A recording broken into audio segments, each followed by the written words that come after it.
Lesson title: Understanding Narrative Necessity. Every story contains two kinds of material: the sort that could be removed without the reader knowing it's gone, and the words, if removed, would leave an open wound in the story. That second kind has a name: narrative necessity. Most traditional craft instruction treats narrative necessity as a structural concept: cause and effect. This happened, therefore that happened. That definition is accurate but incomplete. It describes the skeleton without explaining why the skeleton aches when something is missing. Narrative necessity, at its deepest level, is not a construction tool. It is a recognition skill. And the difference between those two things is the difference between a writer who builds stories and a writer who discovers them. To show what that means in practice, this lesson draws from a single 1,200-word short story titled Blood Groove. The title refers to the channel machined into a well-made knife blade. Talking with the author, we learned it was that single image, a blood groove on a knife, is where the story began. Nothing else. No theme. No plot. No character.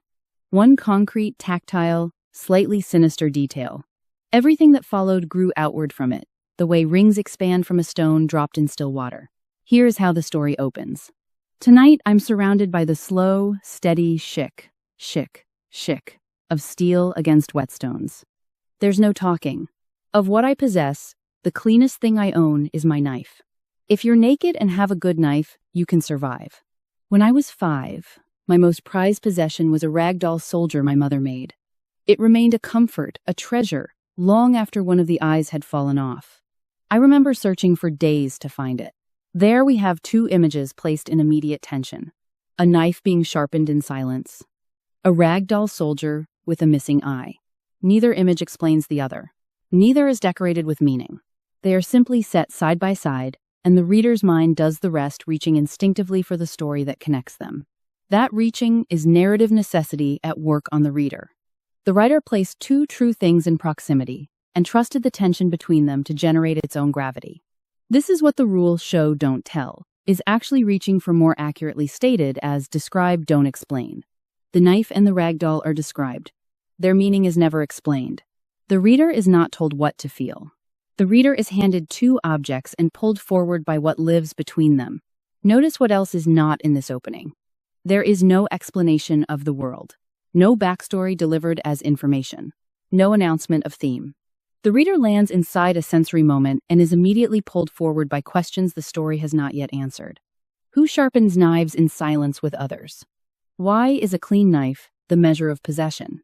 What happened to the child who searched days for a button eye?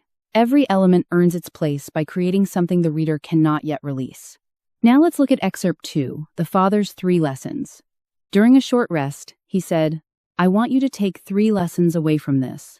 The first is, for the unwary, normal-looking surroundings can be warning traps. The glass was put there purposefully to warn other of an encroachment.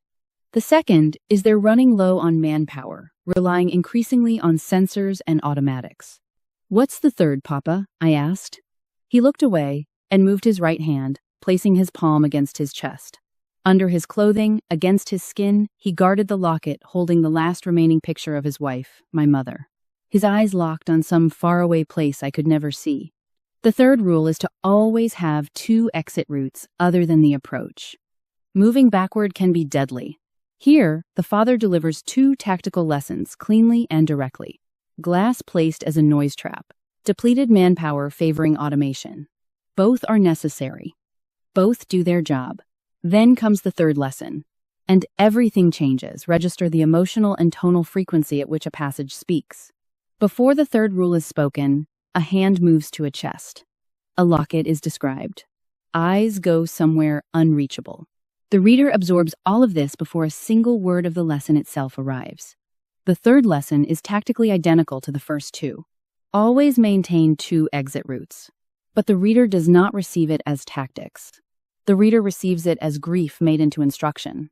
A man who lost his wife has converted that loss into a survival rule and is passing it to his child. That is narrative necessity operating on multiple levels simultaneously. The tactical lesson is necessary to the plot. The locket, the hand, the faraway eyes, those are necessary to the emotional truth beneath the plot. Remove either layer and the scene loses something no other scene can restore. A story that only connects its parts has achieved plot logic. A story where every part is load-bearing has achieved something rarer. That is the distinction narrative necessity draws. Here's the third excerpt, The 9 Scars. When we lose one of our own on a mission, we hold a silent memorial before crossing back into our land. It's a simple ceremony, one of shared pain. Squad circles form, each member facing outward, holding their knife in the right hand, left arm outstretched toward their mate on that side. The leader begins with a slow, blood-drawing drag of his blade across the forearm of the warrior next to him. And so it goes, silent wounds, around the circle until the leader has been marked. It's a reminder of the pain the lost one's family and friends will endure on our homecoming. You've counted my 9 scars before. No new ones tonight. There the reader has it. 9 scars. No new ones tonight. 6 words follow a ritual described in full. An entire mourning ceremony is explained its purpose, its shape, its emotional weight. And then arithmetic delivers what ceremony cannot. 9 missions where someone did not come home. Tonight is not one of them. The narrator reports this not with relief, not with pride, but with the flat precision of a person for whom loss is a unit of measurement. The phrase works because everything before it has earned it. The ritual earns the scar count. The scar count earns the final 6 words. Remove any piece, and the arithmetic loses its weight. This is narrative necessity at its most compressed. A number, a negation, devastation. Notice also the shift in register. The ritual is described with ceremonial gravity, slow, deliberate, solemn. Then the voice drops to bare arithmetic. That tonal shift is not accidental. The contrast between the ritual's weight and the statement's brevity is where the emotional force lives. Register, handled with precision, becomes a delivery mechanism for meaning the words alone cannot carry. And here we have the final excerpt, the last 2 lines, a lesson where the narrator speaks. It's time to learn these things. Now, blow out the candle and tuck in with your doll. You have evasion training tomorrow and need to be well rested for that. Good night, Anna. Good night, Mommy. For the reader, everything they understood about this story has just been rebuilt from the ground up. The warrior is a mother. The listener is a child. The story being told missions, scar counts, squad rituals has been an instructive bedtime story. The doll is in the room. It has been in the room since the opening line, waiting. The rag doll soldier from the first paragraph. The child who searched days for a missing button eye. The narrator was not remembering a childhood comfort as contrast to a warrior's life. The narrator was remembering herself and preparing her daughter to survive the same world. Every element of the story snaps into a new configuration. And because narrative necessity built every piece correctly, none of it has to be explained. The reader feels the reassembly happening in real time. That is what narrative necessity does when working at full strength. It does not merely connect the story's parts. It makes the story's parts irreplaceable so that when the final image arrives, the reader is not being told something new.